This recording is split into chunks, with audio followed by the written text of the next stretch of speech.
I'm glad he can make it. So am I.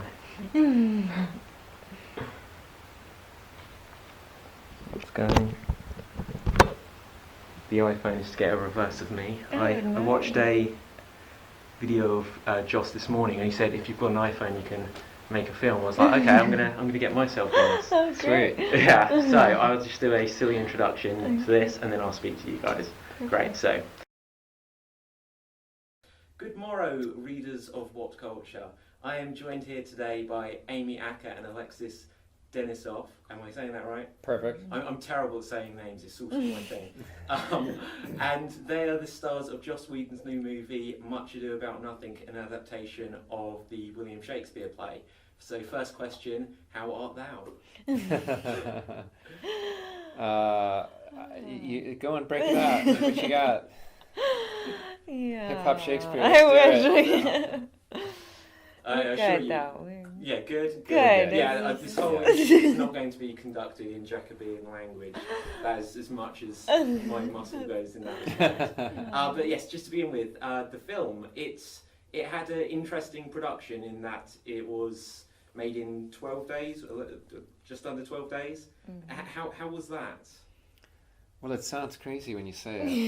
It doesn't sound possible even, but that's the kind of crazy Joss is, and I guess he infected all of us with his insanity, because we did it. Yeah. I mean, frankly, there was too little time to worry about it. It was, you had a moment of, is that possible? And then, okay, let's go, let's get started. So where did the idea, well, I'm guessing Joss came up with the idea, but how did that first come about, and when he pitched it to you that you were going to attempt this at least? I think everyone's heard about the sort of famous readings at Joss's house where he had everyone over to read plays, and I guess that came even before. In his childhood, his parents used to do that. So 10 or so years ago, we had read these parts, and we didn't know, but Joss had been formulating the idea of making this into a movie in the back of his mind, and I think eventually his wife said, well, you have a week, why don't you do it now? So. And, but at his house as well, wasn't it? Mm-hmm. So did you just accept that, okay, that's how we're doing it? Was, there's still his family and everyone around? I don't think we questioned it. I mean, and actually the fun of it was that part of the many things that were enjoyable about it was that it was his home and his family were there, and the enjoyment of those readings carried through into this production. I mean, all the fun we were having together is on screen. There's no better party that you're missing. The party was filmed. Yeah, that's what I was going to say. If I invite people around to my house, the most creative thing we can come up with is a mess. But you we made a mess. You made a mess. Yeah. Was he pleased by the end of it? He probably. I think they managed better than most people, but put up with it. Kai said she was finding little pieces of the film for months afterwards. Little mementos left behind. And as you've already mentioned, you'd read for these parts when you'd done these readings way back when. Well, I mean, read for, it wasn't that we had, it wasn't an audition, we just, these readings were casual enjoyment on a Sunday afternoon, and this is one of the plays we read. Little did we know that had lodged in his mind as much as it did. I'm glad we didn't know.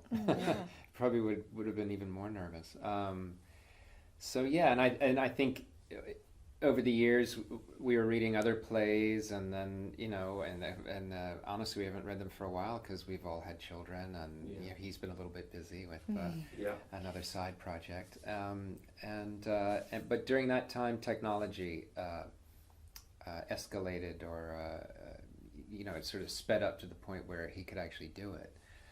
I think when he first was thinking about it, the difficulties were insurmountable, almost insurmountable, without some sort of heavy backing. But as you can see now, you really can just go out and make a movie, and you really can distribute it, and that's what he did. Great. And you said about the preparation time you had for this. So you had read the plays before.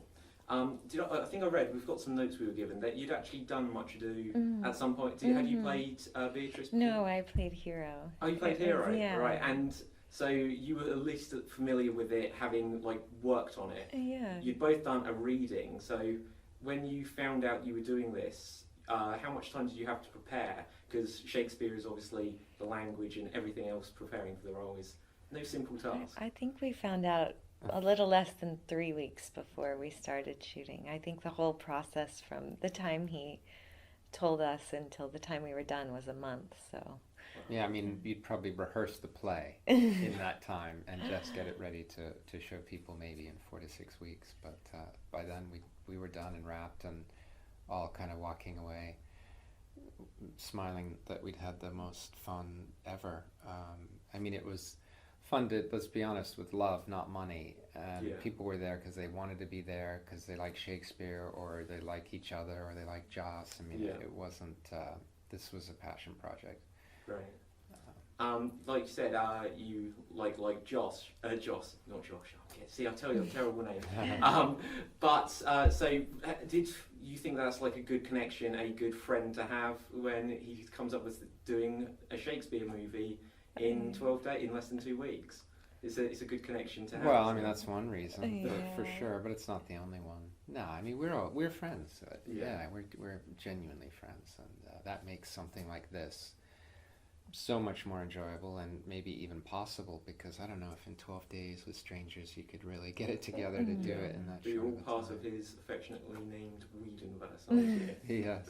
How does it feel to be part of that gang, that's like the frat pack, you're the Whedon pack?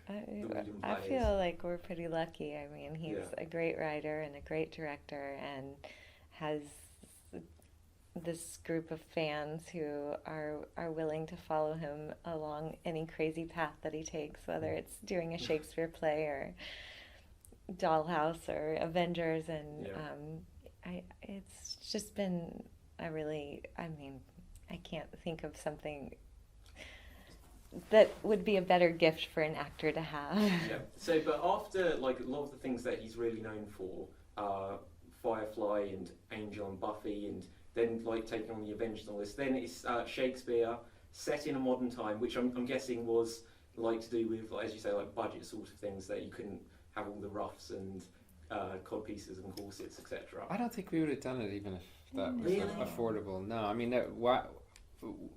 that there have been many respectable productions that have reproduced the Elizabethan style of performance, but that's not what we were wanting to do. It isn't what we were attempting.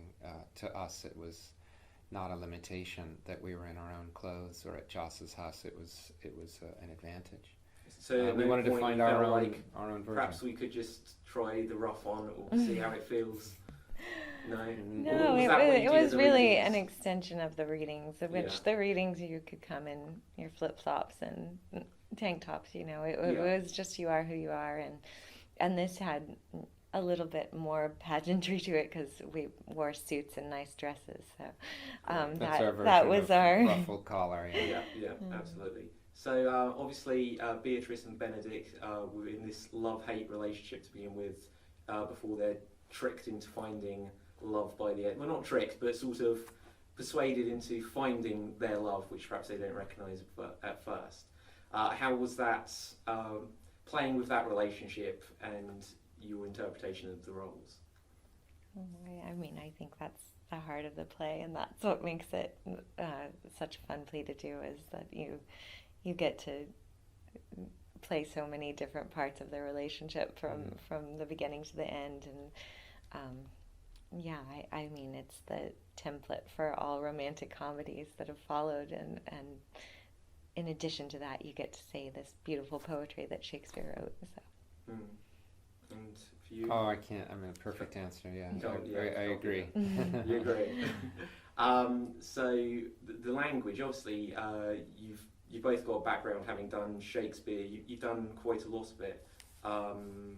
In the past, have I read? I had done some. I mean, not quite a lot by everybody's standards, but I mean, I trained in London at LAMDA, and my first professional theatre job was a production of Hamlet for the Royal Shakespeare Company. I had a small speaking role and understudied another part, and did some of the fight choreography. So, Yeah, and to watch Mark Rylance rehearse that incredible role and play it, night after night, that was an education in itself. So, and I did some other productions in theaters, and even a couple. I think I filmed one or two film I read Romeo and Juliet. Yeah, that's it. Yeah, exactly. So this was a wonderful way to come back to something that I love, and in the interim, these readings at Joss's house kept that going for me. Great. And I'll ask you, if there was to be another Whedon house party, as it were, with perhaps another Shakespeare, what is there anything that would have interested you that perhaps you did 10 years ago as a reading? Yeah, there's so really many. been great stuff that's come out of all of them. Yeah, they've all been fantastic. But Joss did a reading of Hamlet. Yeah, we awesome convinced him to excellent be Hamlet. Hamlet once. Oh, really? And that was really Yeah. fun. But yeah, Twelfth Night, I think, that would be a good one. He's talked about that, and you'd be an amazing Viola. I mean, you're not going to say no to any of them, are you? Yeah, If he absolutely comes not. calling, but Yeah. then you never know with him. He could just turn left and go in a completely other direction. Lord knows he's. I'm he's really interested. I capable think the of it, so. headline for many of this interview is Joss Whedon to play Hamlet at some point. So I would watch it. yeah, I Yeah. certainly would. I think a lot of people would be interested to see him on the other side of things. That way. So one last question I'll ask you is, following on from if you do, well, obviously you do more things with Joss Whedon, would you ever want there to be anything within the Buffy Angel universe come back? Because I know they spoke about doing a reboot without any of you guys involved. Would you ever want to see that come back? It's been a few years. Well, it's not up to us. Yeah, I don't think. I mean, if they want to, God love them. I don't know that there's a need for it. When Buffy and Angel were around, it was its own unique entity, and now there are the children of Buffy and Angel everywhere on TV. So I don't know if it's required, but you never know. But if there was to be a movie version where like they got their senses and said everyone would want Joss to do it, and you couldn't really pick someone best to be in charge of that, would you be thinking, phone him up again and? Well, I think we've both learned that we want to do anything Joss is doing, but I don't really see that happening in his future. He's a little bit busy right now. He's got too many other, yeah. and he has so many great new ideas that, occasionally you'll hear a glimpse of him saying... like maybe Avengers 2, because you've got that small part in the Avengers where I didn't even recognise you until I read it. I had to go back and watch it. Well, I'd be pretty upset if you did. Yeah, absolutely. But can we guess that you'll definitely be back in either the next one or the following? Oh, I wouldn't guess anything definitely. I wouldn't. You're welcome to, but no, I have no clue. Honestly, I'm not like trying to be mysterious. I just honestly don't know what the plan is for that second one. But it was the plot was dangled out there at the end of this kind of villainous Thanos and the other, and I'm as excited as anyone to see not just what happens to those, but what happens to the whole Marvel universe. There's so much going on over there right now. It's an exciting time. Great. Thank you very much, guys. Yeah, pleasure. Yeah. Thank Thank you. you.